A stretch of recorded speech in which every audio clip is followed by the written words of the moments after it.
In the first quarter of 2025, something happened in Florida's housing market that hasn't happened since the financial crisis.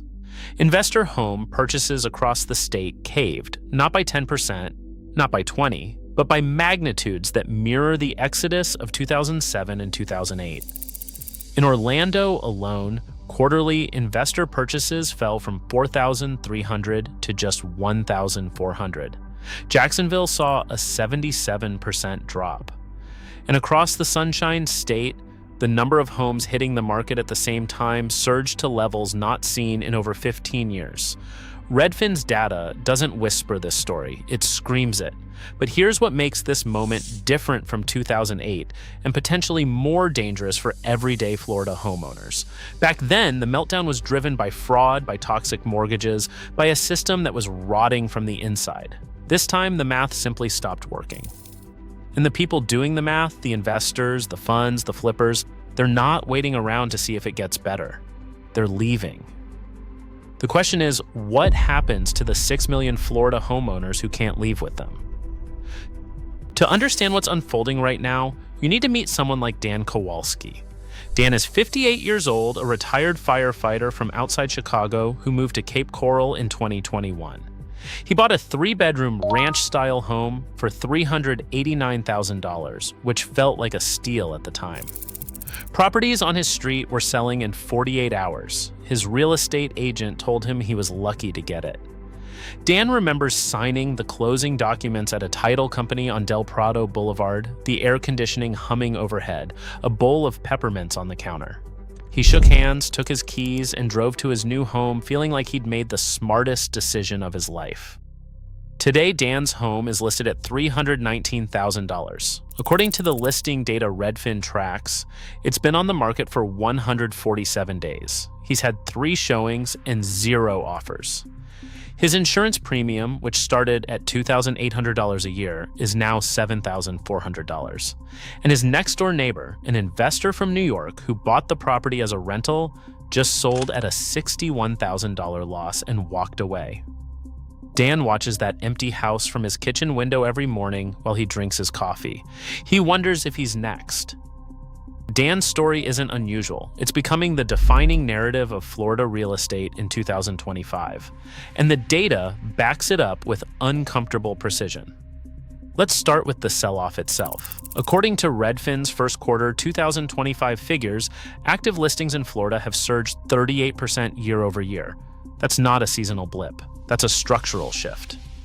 In the Cape Coral Fort Myers Metro, Redfin shows active inventory up over 50%. In Jacksonville, it's up 44%. In Tampa, St. Petersburg, 41%. Orlando, 39%. These aren't markets that are softening. These are markets that are flooding with supply while demand evaporates. And the days on market numbers tell the same story from a different angle. Homes that moved in a weekend 3 years ago now sit for 4 and 5 months, exactly like Dan's. When Redfin's median days on market starts climbing across an entire state at once, that's not buyers being picky, that's buyers disappearing. And the demand side tells an even starker story. Redfin's investor report shows that nationally, investor home purchases have fallen more than 50% from their 2022 peak, hitting the lowest level since 2014. But in Florida, the decline is even more severe. Orlando's investor purchases are at their lowest since 2013, the tail end of the last housing downturn. Jacksonville's investor activity has dropped 77% from its pandemic high. Tampa is down 62%. Miami and Fort Lauderdale down 58%, step just outside the state to the same southeastern investor ecosystem, and the pattern holds. Charlotte down 70%, Atlanta down 73%, Nashville down 67%. This is one machine, and it's running in reverse across an entire region. Now, you hear a lot of commentary blaming institutional investors, Wall Street firms, hedge funds, for driving up home prices during the pandemic. And there's truth in that narrative. But here's what that narrative misses. Those same investors were also propping up demand. They were the marginal buyer in hundreds of Florida zip codes. When a 3-bedroom in Kissimmee hit the market in 2021, it wasn't a young family making the winning bid. It was a fund manager in Connecticut who'd never set foot in Osceola County, running a spreadsheet that said the rental yield justified the price. Remove that buyer from the equation, and you don't just lose demand, you lose the floor under prices. And that buyer is being removed in more ways than one. It isn't only that the funds chose to stop, lawmakers are now moving to push them out by law. According to reporting from Politico, Congress recently advanced a bill to crack down on Wall Street landlords, including a blanket prohibition on home purchases by the largest institutional investors, those who already own at least 350 single-family homes. The Senate still has to act and the president still has to sign, but the direction is unmistakable. The exact buyer that absorbed Florida's excess inventory for a decade is being told to stand down at the precise moment Florida needs that buyer most. Think of it like a crowded restaurant. When it's packed, there's a line out the door, and the owner raises prices because they can. But if half the tables empty out overnight, not because the food got worse, but because the customers found a cheaper place down the street, suddenly the owner is running 2-for-1 specials and hoping someone walks in. That's Florida's housing market right now. The tables are emptying, and the specials are just getting started. But why are investors leaving? This is where the story gets layered, because it's not one thing. It's a cascade. And every branch of that cascade runs back to a single root. The cost of holding a Florida home stopped making sense. First, the math on rental properties broke. During the pandemic, investors could buy a home in Florida, rent it out, and generate what's called a positive cap rate, meaning the rental income exceeded the costs of ownership by a healthy margin. In 2021, cap rates in markets like Tampa and Orlando hovered around 6 to 7%. That's attractive. That's worth deploying capital for. By early 2025, those same cap rates have compressed to 3% or below in many zip codes. In some areas of South Florida, they've gone negative, meaning landlords are paying out of pocket every month just to hold the property. When you're losing money each month on a rental, the only reason to hold is if you believe the property will appreciate enough to make up the difference. And that belief is evaporating. Worse, the cost of borrowing now sits well above the yield.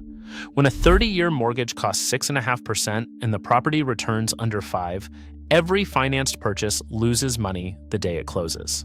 The spreadsheet operators saw that line cross, so they stopped buying.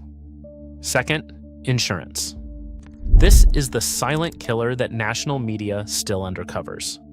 Florida's property insurance market has been in crisis for years, but 2024 and 2025 brought a new level of pain. The average Florida homeowners insurance premium hit $4,231 in 2024, nearly 3 times the national average of $1,582. In high-risk coastal zones, premiums of $8,000 to $12,000 are common.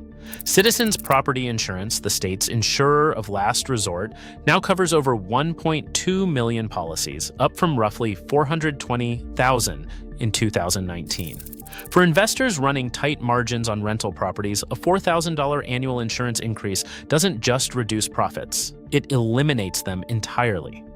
Dan's premium going from $2,800 to $7,400 isn't an outlier, it's the rule now, and it lands on owner-occupants and investors alike.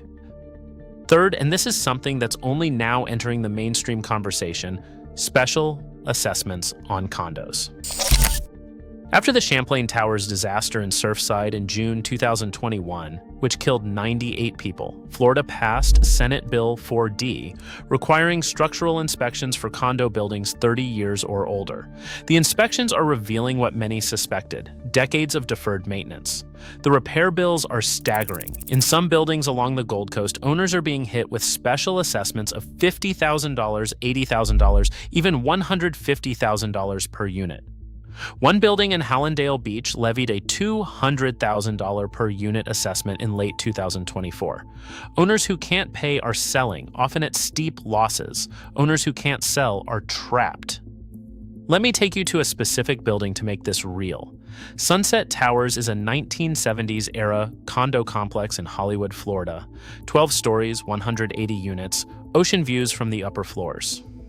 For decades, it was a quiet retirement community. Monthly maintenance fees were reasonable, the pool was always warm. Residents knew each other by name. In September 2024, the building's milestone inspection revealed severe concrete deterioration in the parking garage, corroded rebar in load-bearing columns, and waterproofing failures across the roof. The estimated repair cost, $27 million. Divided among 180 units, that's $150,000 per owner.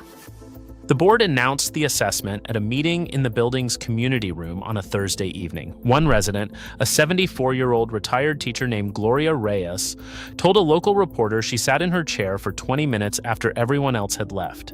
She'd bought her unit for $165,000 in 2017. After the assessment, comparable units in the building were listing for $90,000 and not selling. She has the equity on paper to retire comfortably. She also has a six-figure bill due in 90 days and no buyer in sight. Both things are true at once, and the second one is the one that keeps her awake. Gloria's situation is replicated across thousands of condo buildings in Florida, and it feeds directly into the sell-off data. Redfin shows condo listings in Miami-Dade County alone up 52% year over year. In Broward County, 47%. Many of these listings are what the industry calls distressed, not foreclosures in the traditional sense, but owners selling under financial duress, accepting whatever the market will give them because the alternative is worse. Now here's where the investor exodus and the condo crisis converge in a way that should concern every Florida homeowner. When investors were actively buying, they absorbed excess inventory. They kept prices stable or rising even when organic demand from families and retirees was softening. With investors gone, that absorption mechanism has disappeared. Inventory is piling up. And when inventory piles up, prices don't just stagnate, they decline. Slowly at first, then all at once. Redfin data shows that median sale prices in several major Florida metros have already begun to slip. In Cape Coral, Fort Myers, the median price dropped 4.2% year over year in the first quarter of 2025. In Northport, Sarasota, 3.8%. In Jacksonville, 2.9%. Tampa, 2.1%. And the share of listings with a price cut is climbing right alongside, which is the early tell before headline prices move. Sellers blink first, then the comps follow. These aren't catastrophic numbers yet, but they're the first negative prints in over a decade for some of these markets. And the trajectory matters more than the snapshot. Inventory is still rising. Demand is still falling. Insurance costs are still climbing. If you've followed the thread this far, you're already paying closer attention than most people who skim the headlines and move on. So stay with me, because whether you already own a home in Florida or you're still weighing the move, the next stretch is the part that decides what all of this actually means for you. I want to be careful here because there's a meaningful difference between what's happening now and what happened in 2008, and it would be irresponsible to ignore it. In 2008, the disaster was driven by leverage, by millions of homeowners who had no equity, no income verification, and adjustable rate mortgages that were ticking time bombs. Today, most Florida homeowners have significant equity. The median homeowner in Florida has roughly $180,000 in equity, according to CoreLogic's fourth quarter 2024 report. Mortgage underwriting standards are dramatically tighter than they were in 2006. The toxic loan products that fueled the last downturn largely don't exist anymore. This is not a repeat of 2008. It's a different machine arriving at a familiar place. But, and this is a critical but, equity doesn't help you if your carrying costs exceed your ability to pay. A retiree on a fixed income who bought a $350,000 home with a $1,800 mortgage payment might have been comfortable in 2021. Add $4,600 in additional annual insurance costs, a 28% increase in property taxes due to reassessment, rising HOA fees, and potentially a special assessment. And that same retiree is now spending $800 more per month than they planned. Equity is theoretical until you sell. Monthly costs are brutally real. Before we get to the part that almost nobody is talking about, here's something worth having if you own property in Florida or you're weighing a move here. Every town worth buying into and every town worth avoiding in this state is now in one place. 40 Florida towns, 20 rated to buy and 20 rated to avoid, in a single guide called the Florida Buy and Avoid List for 2026. You can get it through the link in the description below. But stay right here, because the part of this story almost nobody is talking about, who actually absorbs the losses when the investors walk away, is coming up next. Let me return to Dan Kowalski in Cape Coral for a moment, because his situation illustrates something that data alone can't capture. Dan told a local real estate forum that the hardest part isn't the financial loss, it's the isolation. When he moved to Cape Coral, the neighborhood was full of people like him, retirees from the Midwest and Northeast who'd cashed out of expensive markets and bought into the Florida dream. Now, 3 of the 8 homes on his street are listed for sale. One has been vacant for 5 months. The couple across the street who moved from Ohio went back to Ohio. The investor next door is gone. Dan says the neighborhood feels like it's slowly emptying out, like a theater after the movie ends and the lights come on. That image, a theater emptying out, captures something essential about what's happening across Florida right now. The show that attracted millions of buyers, investors, and dreamers over the past decade, the promise of low taxes, warm weather, appreciating real estate, and affordable living, that show is being rewritten in real time.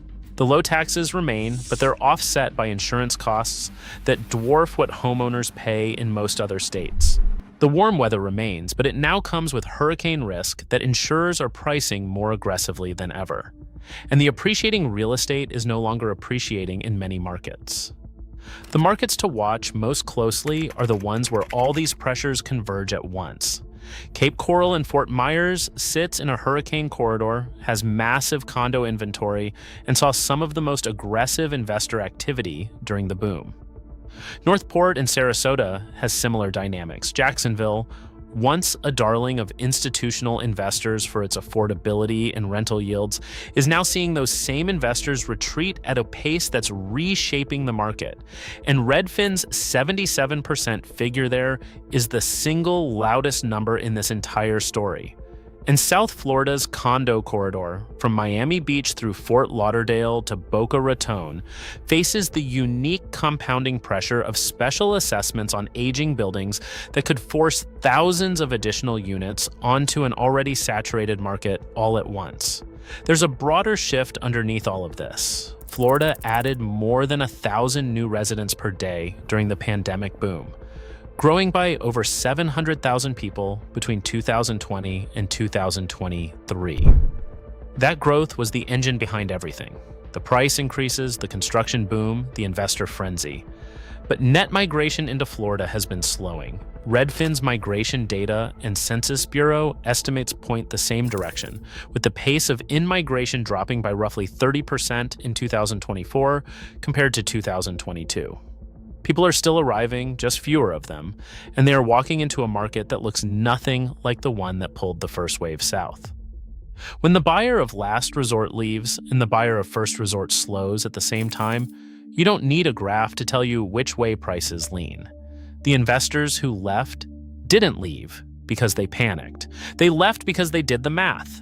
They ran the numbers on insurance, on taxes, on rental yields, on cap rates, on the probability of hurricane damage, on the trajectory of inventory, and the numbers told them to go.